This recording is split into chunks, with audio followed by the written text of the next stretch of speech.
Once upon a time, in a world not so different from our own, there existed a peculiar yet enchanting land where the bonds between humans and animals were celebrated in ways that defied convention. This land, known as Fonaria, was a place where the lines between species blurred, and the language of the heart spoke louder than societal norms.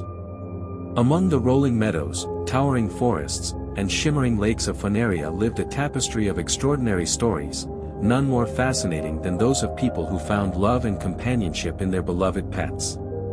In the heart of Fonaria, nestled between the emerald peaks of the Zephyrian Mountains, lay the bustling village of Menageries Crossing. The villagers here were known for their unique connections to animals. Each family had a tradition of bonding deeply with a specific creature, and it was said that these bonds were blessed by the gods of nature themselves. It was not uncommon for a villager to form a lifelong partnership with their animal companion, a connection so profound that it often mirrored the ties of matrimony. One such story belonged to Alara, a kind-hearted herbalist who had spent her life tending to the sick and injured of Menageries Crossing. Alara's companion was a sleek and intelligent raven named Corvus.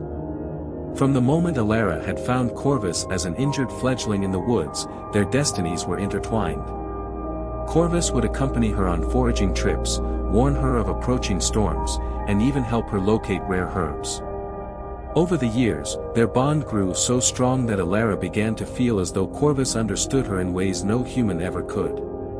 One day, as Alara walked through the market square, she noticed a commotion near the town's central fountain.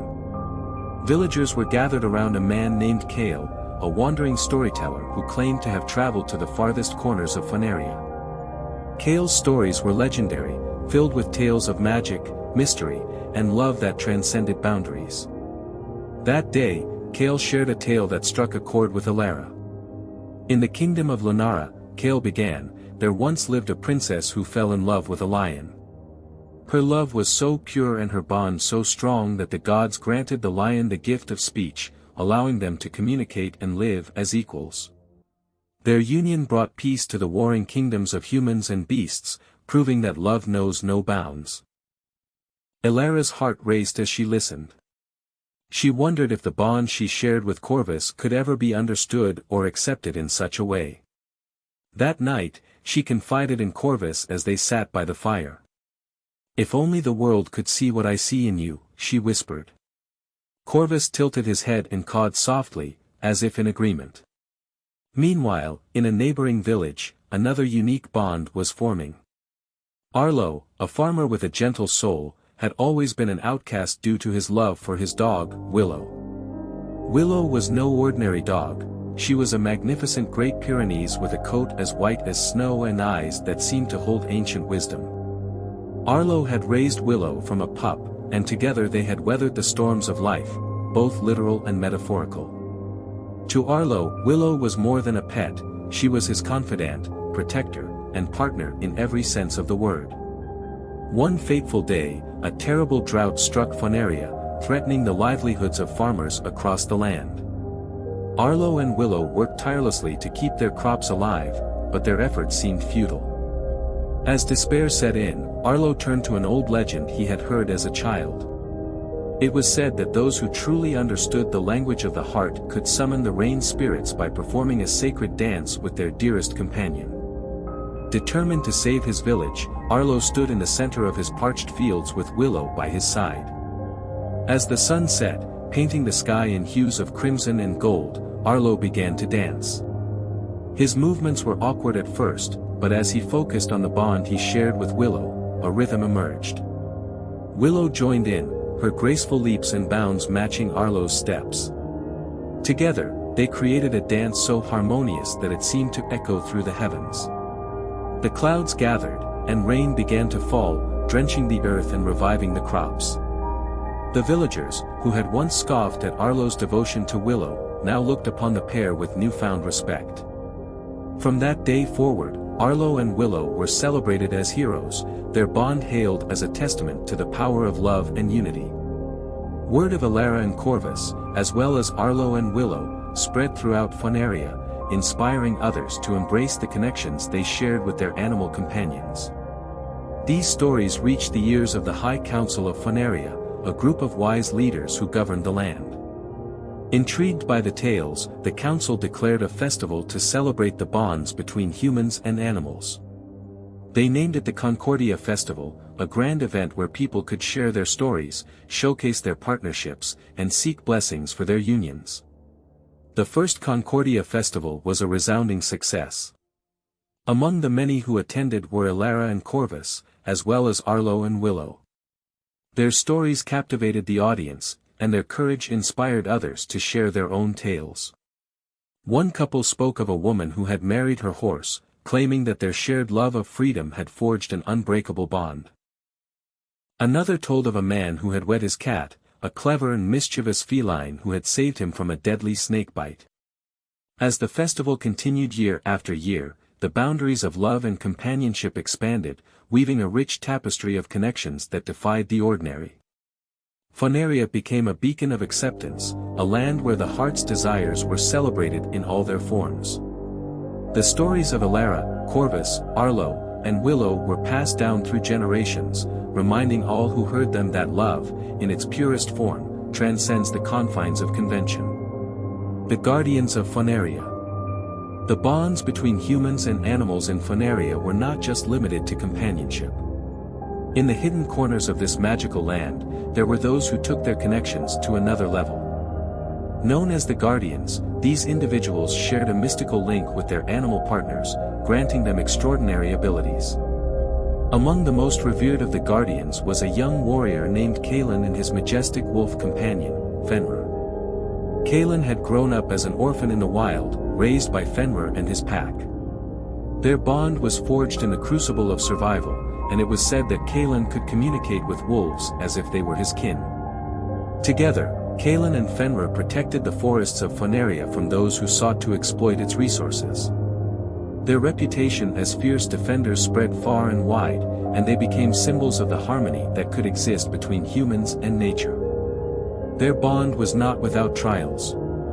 Kalen often faced challenges that tested his loyalty to the pack and his responsibility to the people of Fonaria. Fenrir, with his piercing silver eyes and fur that shimmered under the moonlight, served as both companion and guide, leading Kalen through the complexities of his dual existence. While the wolves taught Kalen the ways of the wild, his encounters with villagers taught him the value of community and trust. It was this balance that made Kalen and Fenrir so effective in their role as protectors. One fateful evening, as the sun dipped below the horizon, Kalen and Fenrir caught wind of a strange disturbance in the western woods. Birds flew erratically, their cries filled with panic, and the usual symphony of forest life had fallen eerily silent. Following the signs, they discovered the carcass of a deer, its lifeblood seeping into the earth, tainted with an unnatural black ichor. This was no ordinary predator's kill. Kalen knew that something dark was at work. Rumors of a shadowy force had already begun to spread across Fonaria. Villagers spoke of crops withering overnight and livestock disappearing without a trace. The High Council, an assembly of Fonaria's wisest elders and guardians, convened to discuss these ominous events. They summoned Kalen and Fenrir, recognizing that their unique bond might hold the key to unraveling this mystery. The journey to Everbloom, a village nestled at the edge of the forest, was fraught with danger. Kalen and Fenrir encountered treacherous terrain and lingering traces of corruption, plants that turned to ash at a touch, streams that ran dark and foul.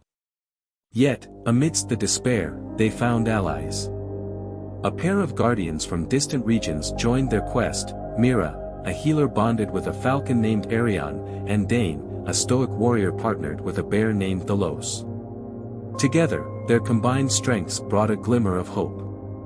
Deep within the heart of the forest, they found the source of the corruption, an ancient relic buried beneath gnarled roots. The obsidian heart pulsed with malevolent energy, its black surface etched with runes of an unknown origin. As they approached, its influence grew stronger, warping the minds of nearby creatures and sapping the life from the forest itself. Fenrir growled low, his hackles raised, while Arion circled above, screeching a warning. Kalen knew that brute force alone would not prevail against such dark power. Drawing upon the wisdom of the wolves and the guidance of his fellow guardians, he devised a plan. The obsidian heart's power fed on discord and fear, so they would counter it with unity and harmony. Together, Kaelin, Mira, Dane, and their companions performed an ancient ritual passed down through generations of guardians. Fenrir's howl resonated with Kaelin's voice, blending with Arion's piercing cry and Thalas's deep roar. The symphony of their bond created a wave of pure energy that surged through the forest, shattering the obsidian heart and dispelling its darkness. The victory came at a cost. The forest bore scars from the relic's influence, and the guardians themselves were left physically and emotionally drained. Yet, their success sparked a renewed sense of purpose across Fonaria. Kaelin and Fenrir's bravery became a beacon of hope, inspiring others to cherish and strengthen their bonds with their animal companions.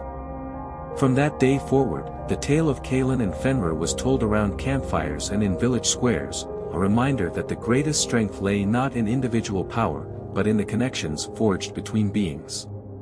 Their legend endured, a testament to the enduring harmony between humans and nature in the magical land of Fonaria. The Whispering Seas. Far to the east of Menageries Crossing lay the Whispering Seas, a vast expanse of water dotted with islands. Here, the bonds between humans and marine creatures flourished. Marin, a skilled navigator and storyteller, had formed an unlikely partnership with a giant manta ray named Aegir. Marin had rescued Aegir as a young calf, and in return, Aegir had guided her safely through treacherous waters and storms.